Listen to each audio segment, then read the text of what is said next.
What's going on, junkies? Thanks for joining us today for the Daily Wealth Junkies Show. Today is your multifamily segment of the week, and thanks for joining us today. Before we get started, be sure to follow us on Facebook at facebook.com/groups/wealth junkies and to subscribe to the show so that you don't miss any of the daily shows that we get out here for you. Without getting any further ahead, Will, why don't we get started with today's guest? Who we got today? Thanks, Brandon. So today we have Eric Shirley. So he's near and dear to our hearts because he's a multifamily guy.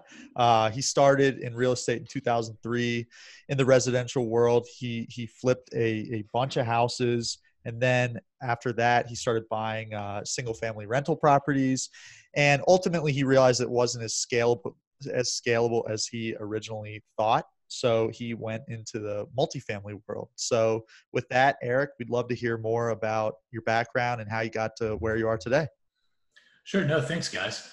First off, thanks for having me. Like you alluded to, I started flipping houses back in 2003. I was still in college. I had some buddies that were actually a couple guys lived with me in a sublet. My roommate had gone to study abroad, and these guys moved in, and they were at Clemson. And they were in their senior year. They were getting close to graduating, and they had gotten hooked on a program that they had invested in that taught them how to flip houses creatively with little or no money down. So these guys that were peers of mine were doing this extremely successfully to the point that they actually dropped out of school with about 3 months to go in their senior year to pursue this full time. Wow. Which I do not endorse, by the way, but for them it was working out well. So that gave me a taste and kind of a mentorship to really learn the game. And so my buddy and I started flipping houses. We did that through 2007, early 2008. And I'd love to call myself a genius, but I am not. But I was fortunate enough to get out right before the bubble burst. I met my wife. We decided to get married, and we wanted to start a family. So I got out of real estate altogether from about 2008 through 2013. And then Hindsight, we decided you look like an absolute genius for doing right. Yeah. I'd love to take full credit for that, but it was just dumb luck in this circumstance. That's funny. Back in 2013, we decided that we wanted to start building a portfolio, create a passive income stream, plus give me something as our children got older to be able to kind of show them the way the world works on the investment side and kind of leave them a legacy. So we started buying buy and hold residential properties. Started acquiring a portfolio in that space. And then about 2016, 2017, I realized that the scalability aspect was going to be a real challenge. So I started doing some research, learned about multifamily, and spent the next 8 months just engulfing myself in everything I could get my hands on: books, podcasts, finding people that had been more successful in that space. And I would just pick up the phone and call them. And the generosity of time and knowledge from these folks that had a tremendous amount of experience in this multifamily space was amazing. People willing to give me an hour of their time and just let me ask questions. And so we didn't call our first broker until we had done about 8 to 10 months of education. Kind of built my team out from there, and I'm sure we'll talk about that in a little bit. Yeah. And we've been in the multifamily space for going on 2 years and just starting to build our portfolio and really get running full steam on that. That's awesome. So I want to go back to when you first got started with the very first flip you did. So Sure. I imagine you didn't have, how old were you then? 21, 22. Okay. So I imagine you didn't have a ton of capital. So how did you end up buying it? How did, and walk us through the deal? Sure. Yeah. So again, I didn't have any money. I was a college kid. I came from very humble beginnings, great home, but both my parents were elementary school teachers. So there wasn't a lot of extra income. So it wasn't like I could go to my parents and get money. So one of my roommates, his family, I was very close with, and I found an opportunity and kind of the old adage out there, you find a deal that's good enough and the money will come. And I was in Charleston, South Carolina, which was a booming market at the time, and found a great property that had a lot of equity in it. The folks were behind on their payments, and so we were actually able to come in, take over their mortgage subject to the existing financing, cash out their equity, and kind of put them in a spot that would help them get a fresh start. And we also, through that subject to format, we were able to help rebuild their credit by catching up their loan and making payments on their behalf. Fixed up the property, sold the property. We made about $35,000. Nice. And we were able to pay my roommate's family. We were doing a 12% annualized return at that point. So they got a very nice return on their money. Yeah. And put a little capital in our pocket so that we could start, repeating the process and keep the cycle going. That's cool. And my takeaway from that is that was very creative with what you did with the seller.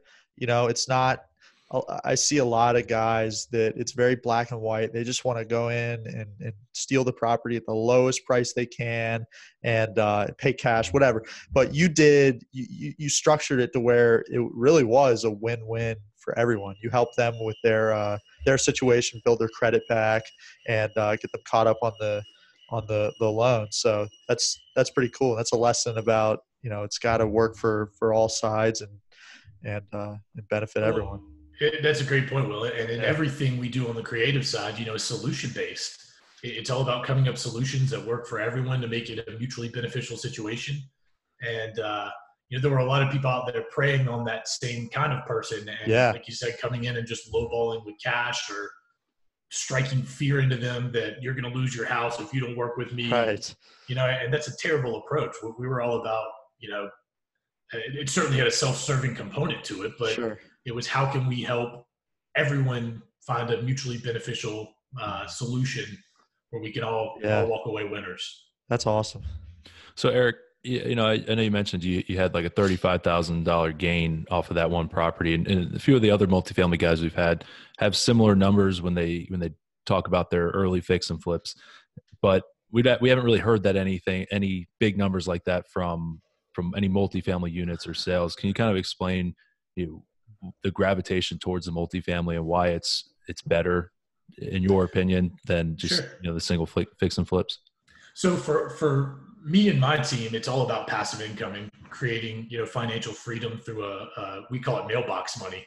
Whether you work or not, there's this income stream coming in, and that's really how to build generational wealth. In my case, I do everything for my family and my kids, and so that's our process of building generational wealth.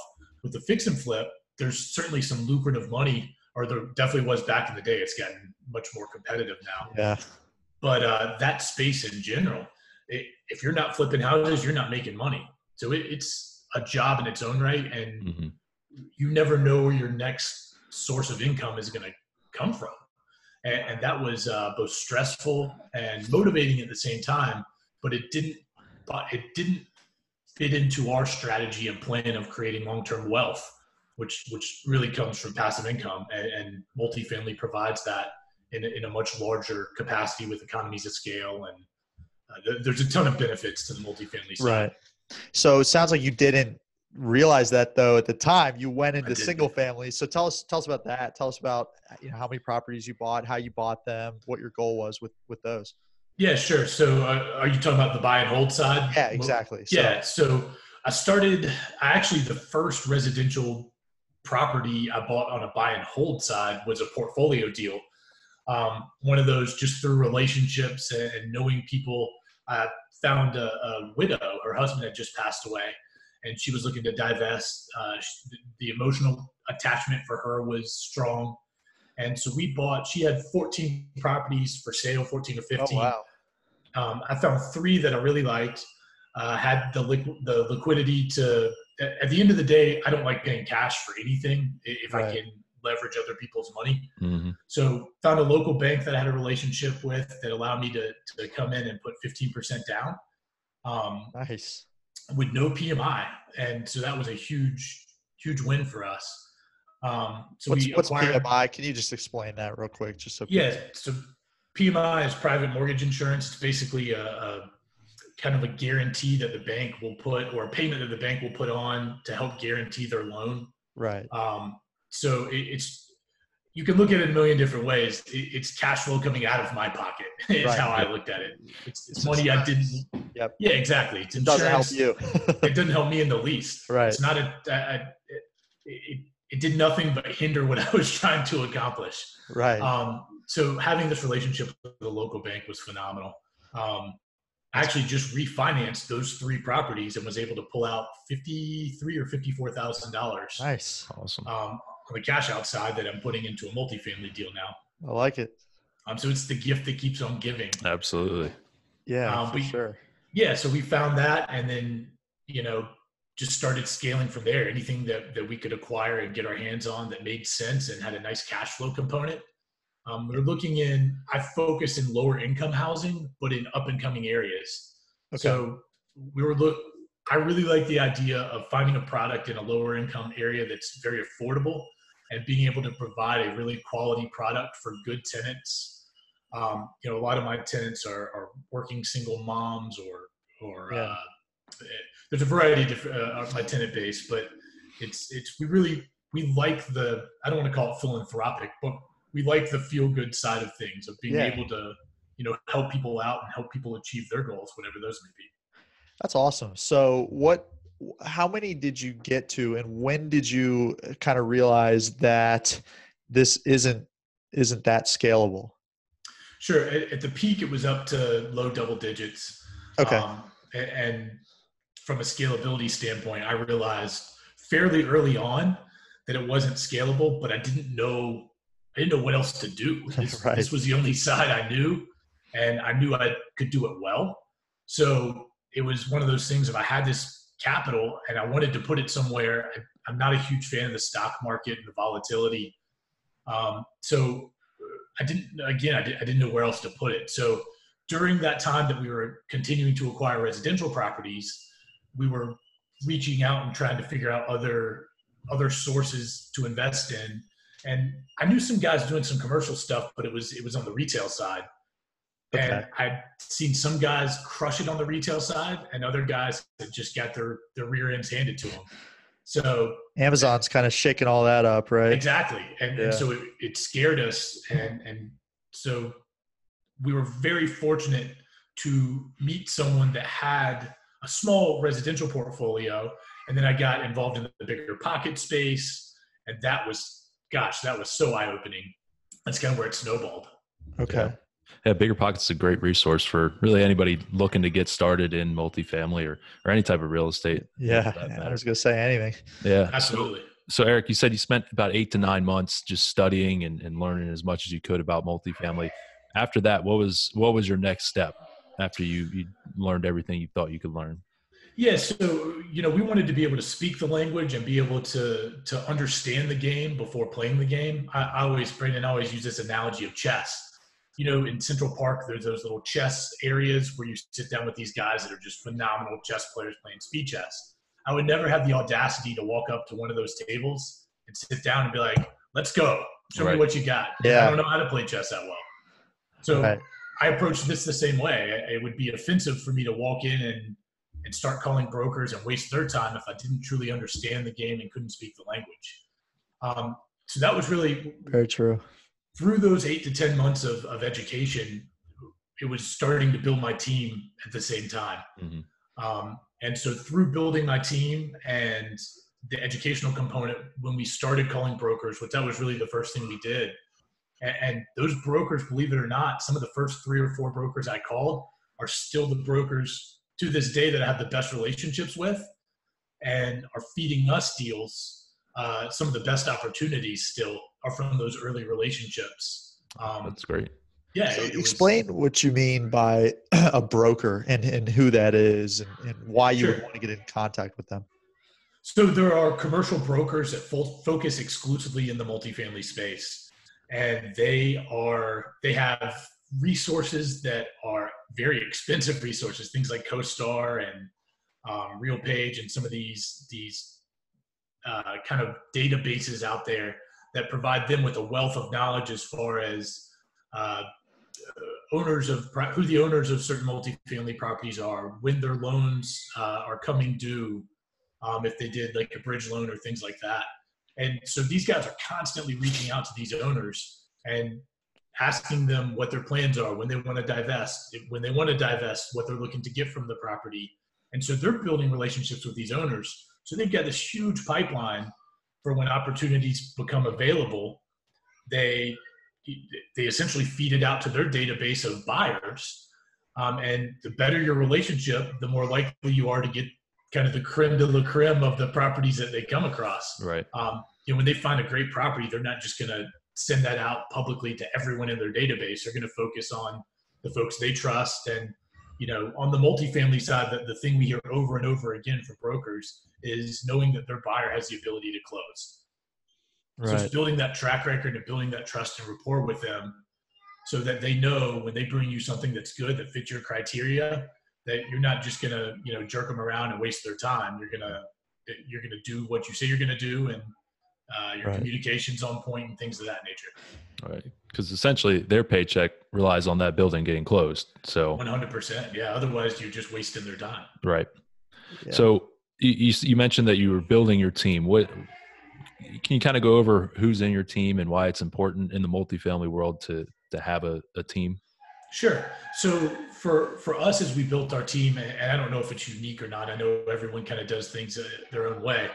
I partnered up with one of my best friends. He's been a great friend of mine for 15 years. We've been talking. He knew what I was doing on the residential side, and we had been playing around with opening businesses and looking at franchise and inventing products. And we really couldn't find anything that we had a couple really good ideas, but the amount of capital that was going to be required to kind of fully do it right was astronomical. Yeah. And so that was a turn off in that. And the risk level was high. So when I decided to get into the multifamily space, I really reached out to him and said, listen, man, you know what I've been doing on the residential side. I've got a couple books I want you to read, a couple podcasts I want you to listen to.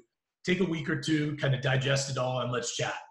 And he came back to me and was just fired up. That's great. It got me fired up. So we started our first company called Third Ave Capital about 18 months ago. And as we entered the space, we found in certain markets, we spent a tremendous amount of time kind of dissecting which markets we wanted to be in, running, some extreme analytics to figure out the space that we felt really confident focusing our efforts. And so my partner, Brian, him and I were in these markets, starting to submit LOIs, letters of intent to purchase properties. And we found that as I was talking to my brokers, we were competing with the same people over and over. And there was this one gentleman that we were competing with in similar sized properties, and we were coming in very similar time and time again and kind of bidding each other up. And so I reached out to him, or he reached out to me. I forget the way it worked, but we connected and we said, look, we're competing. We clearly are like-minded in our thinking. Let's try to take one down together. So the three of us tried to take down a property together. We ended up not getting that property, but through the process, we realized that we really liked the way each other thought, and our skill sets complemented each other really well. He's a lieutenant colonel in the Marine Corps. He's very strategic. He works at the Pentagon, and he's very, very analytical. He actually has 2 degrees in math, and I'm a sales guy. My partner is a sales guy, Brian, my original partner. And so our skill set, and my original partner, Brian, is really good on the tech side and the marketing side. So kind of the three of us combined, we were like, wow, our skill sets line up really nicely. And then about 8 months ago, we had an opportunity that we had a gentleman that wanted to invest with us, and he wanted to invest a large sum of money with the property that we were working on. And so through what we spend a lot of time with our investors, we call them our family. And through this conversation with Todd, he was like, look, I really want to get into this on the GP side, but I have a full-time job. I can't wear all the hats. I'm getting frustrated because I desperately want to be a part of something. I've got this capital. I just can't wear all the hats. And so we ended up asking if he wanted to join our team as a full-time money raiser. And he jumped at the opportunity. So he came on board as an equal partner. And the 4 of us founded 4 Oaks Capital, and we're cranking full force.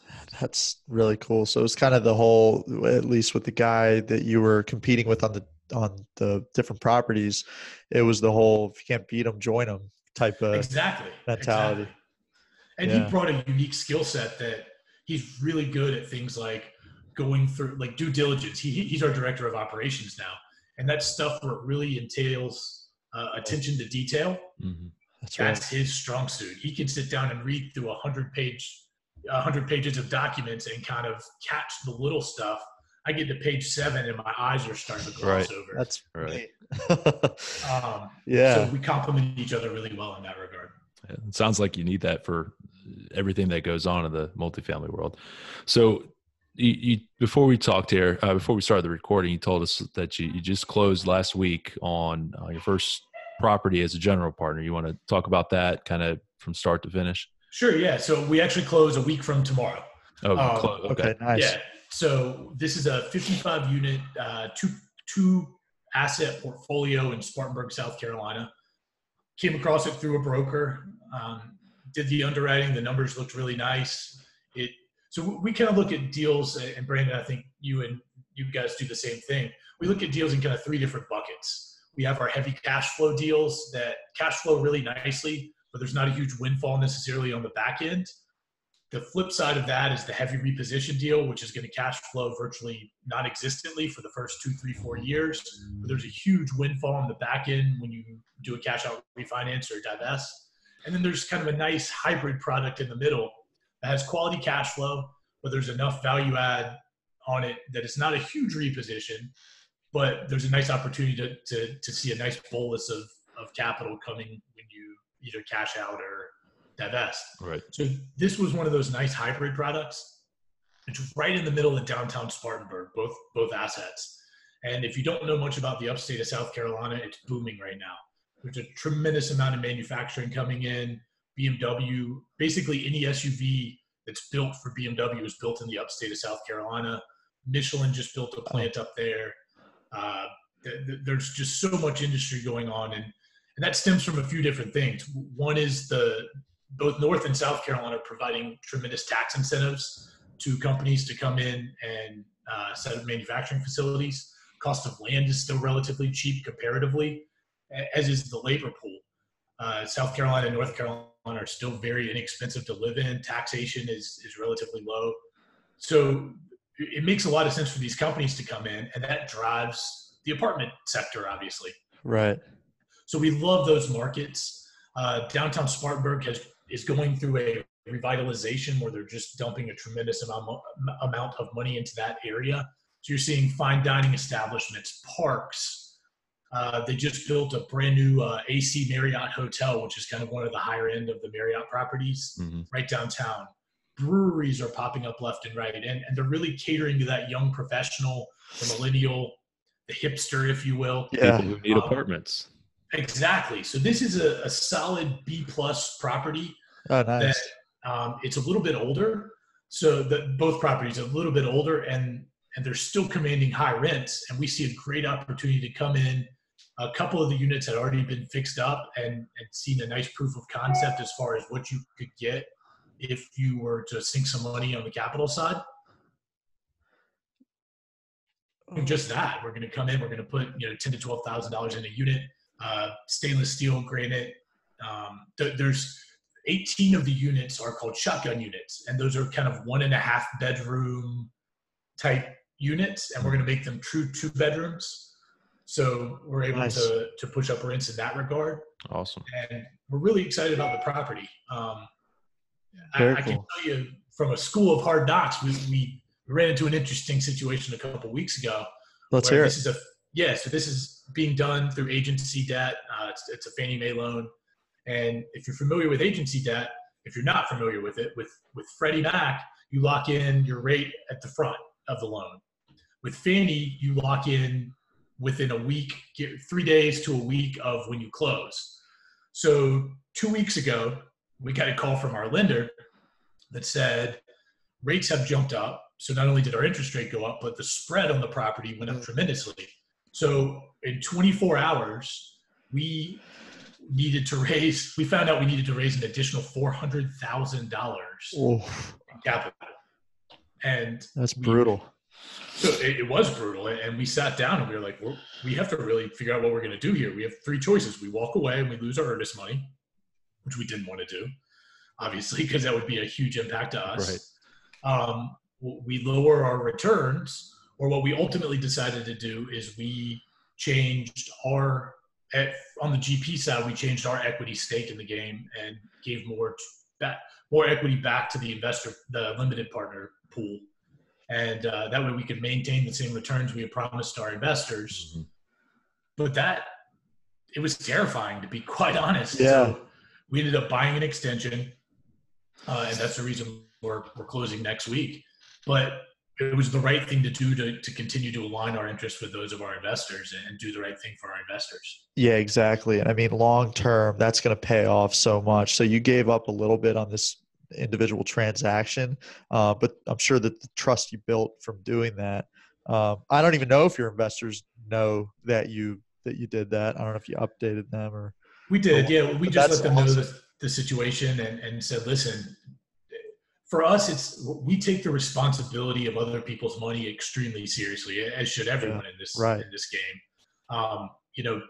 It's really easy to get caught up in the fact that, $50,000 here, $100,000 here.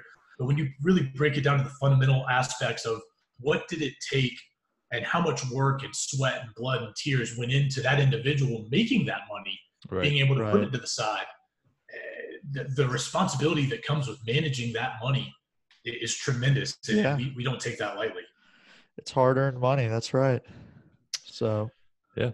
So you also told us you got a few other things working. Yeah. Hopefully for the end of the year, talk a little bit about those and the relationships that you guys have that helped you get to this point. Yeah, absolutely. So we have 4 other deals under contract right now. 2 of them came from the original broker that brought us this 55 unit. And then another one inadvertently came through them. He put us in touch with a guy and said, you have to talk to this guy in the upstate.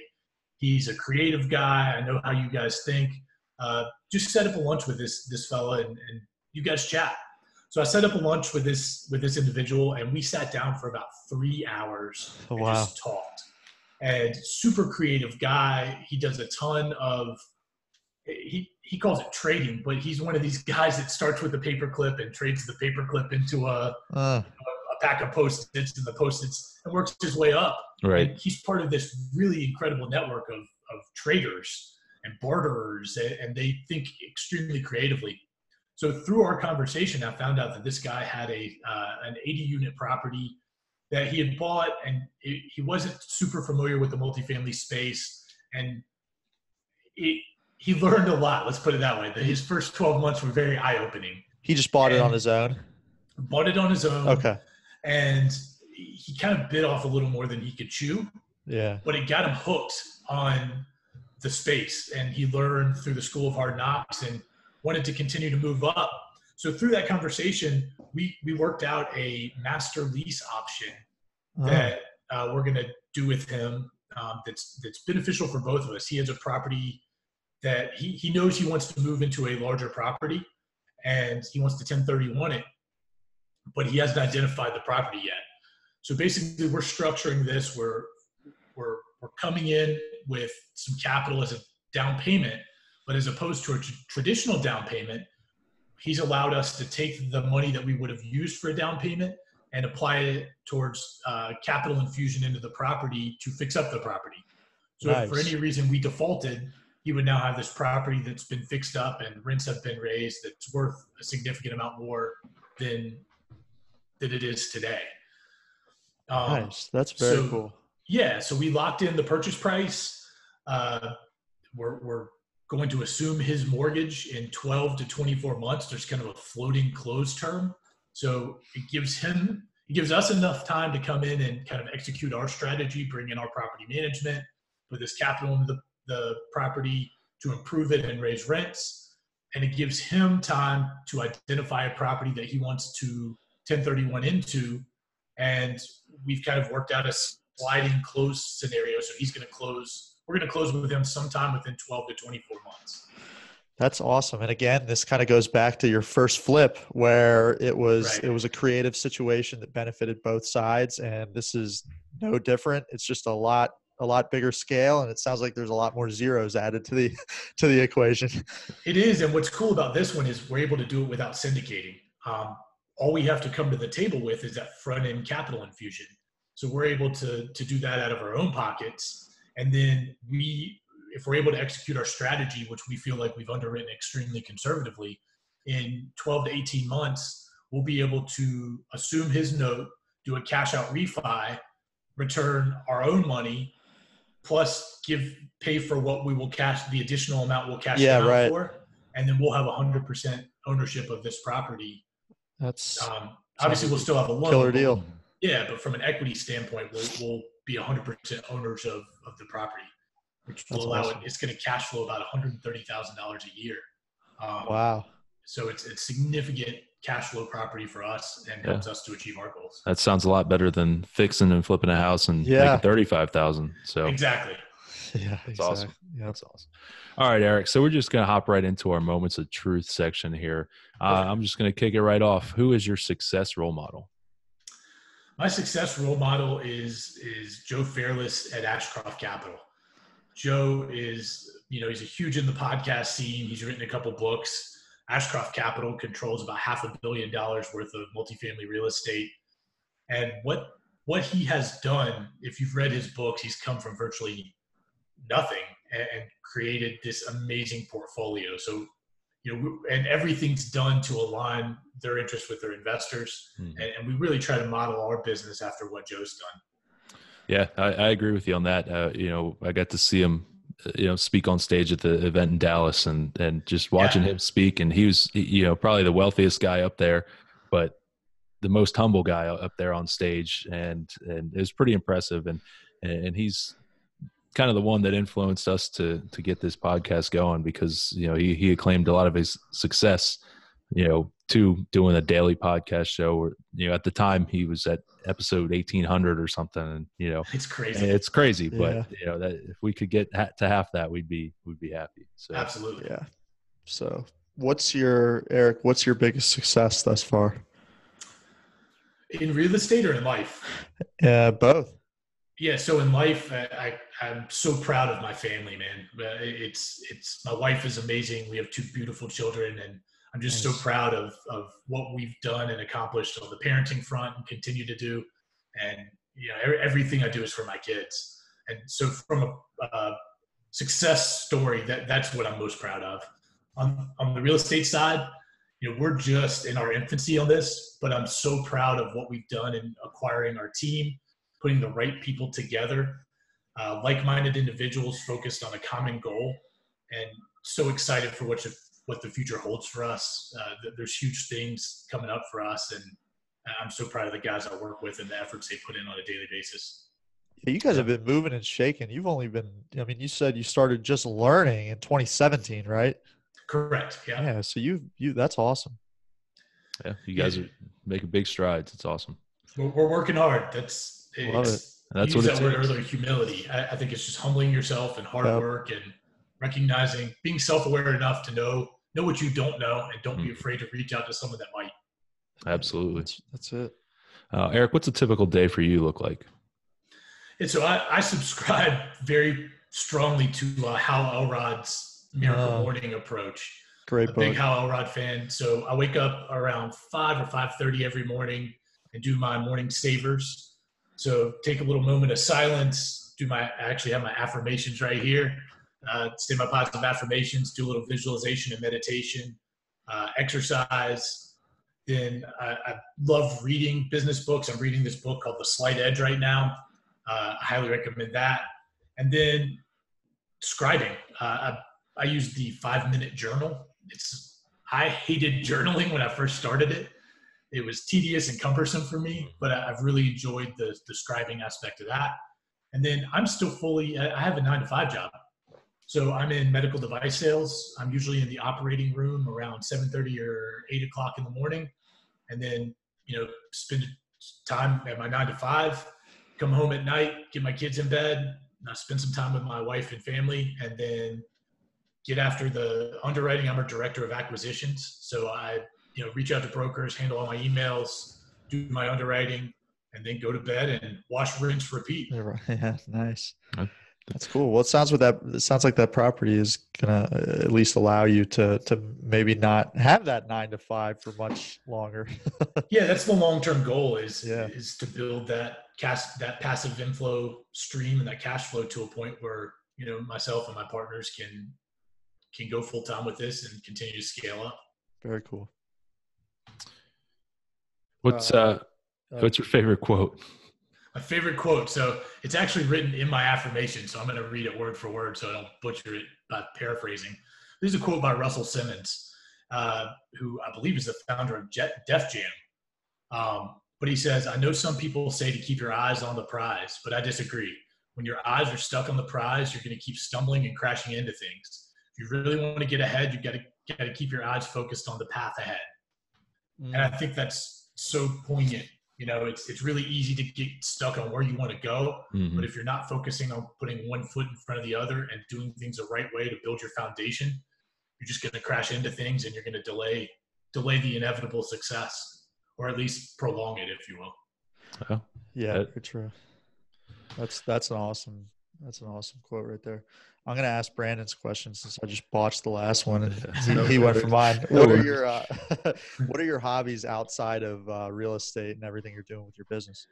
Yeah, so I love spending time with my family, obviously, and my kids. We're fortunate enough to live in just north of Wilmington, North Carolina, on a little island. So we are beach people. I'm an avid surfer. I travel all around the world surfing. I'm a musician. I play the guitar and sing. And so really anything outdoors that allows me to be on the water or on the beach with my family and hanging out with my friends and playing music. And those are my big passions. That's very cool. That's awesome. Let me ask you this. Where was the best wave that you've ever surfed? This is not part of the questions, but it's a tangent. Yeah. Yeah. So we went down to the last two falls we have gone, last two Augusts, we went to Peru and surfed a wave down there called Chacama. And it's the longest left-hand wave in the world. So you'll catch one wave and you will ride that same wave for 70 to 80 seconds. Wow. You'll literally kick out because your legs are cramping. You're just physically exhausted. And then a boat picks you up and takes you back to the takeoff spot. So you can do it all over again. Wow. Very cool. That's really neat. All right, Eric, what's the best business book that you've read? So there's a handful. I actually have two sitting on my desk over here. Think and Grow Rich by Napoleon Hill. And then the one that just changed my life is Rich Dad Poor Dad by Kiyosaki. Yeah. You know, if you're an entrepreneur of any sort, whether it's real estate or any other endeavor, I think that book was kind of the catalyst that got a lot of us into this. Yeah. And I can't say enough. Yeah. What it did for my thinking. And then you combine that with Think and Grow Rich by Napoleon Hill. And it's just, they're powerful books. Those are two books that you should just read back to back. So absolutely. That's it. So Eric, well, if there was one key piece of advice you could leave our listeners with about achieving success, what would it be? I'm going to give you two, Will. I'm going to one up it. I think the biggest two things to my success and everything I've done in my life is humility and work ethic. Hal Elrod says in his Miracle Equation book, you know, you take effort and focus and you're unbeatable. And that's right. I think that's so true. And then being self-aware, I spoke to this earlier, but having the humility to know what you don't know and not be afraid to reach out to those that have come before you and say, listen, can you help? Can you teach me? I'm a sponge. You know, I just want to soak everything up that you're going to throw out. And humbling yourself and not thinking that you have all the answers. Yeah. Awesome. Yeah, very true. That's very true. So, well, Eric, how can our listeners get in contact with you? You know, if they're trying to be a sponge and learn a little bit more about the multifamily, or if they're trying to become, you know, a passive investor with you, how can they get in contact? Sure. So they can check out our website at www.4oakscapital, and that's the word for F-O-U-R spelled out. They can email me, Eric Shirley, ERICSHIRLEY at 4 Oaks Capital. Or feel free to pick up the phone and give me a call or shoot me a text and we can schedule a time to chat. My cell phone is 803-917-6800. And I'm all about paying it forward. There's been a ton of people that have been generous with their time and knowledge. And if I can play a small role in anyone else achieving their goals, you know, I'd love to chat with you. That's awesome. That's awesome. Thanks so much, Eric. Yeah, Eric, we appreciate your time today. And that wraps things up for us. Again, don't forget to follow us on Facebook at facebook.com/groups/wealthjunkies and to subscribe to the show and rate and comment on the show so that we know how we're doing. Again, Eric, thanks for joining us today. Everybody, we'll see you guys tomorrow. Thanks, Brandon.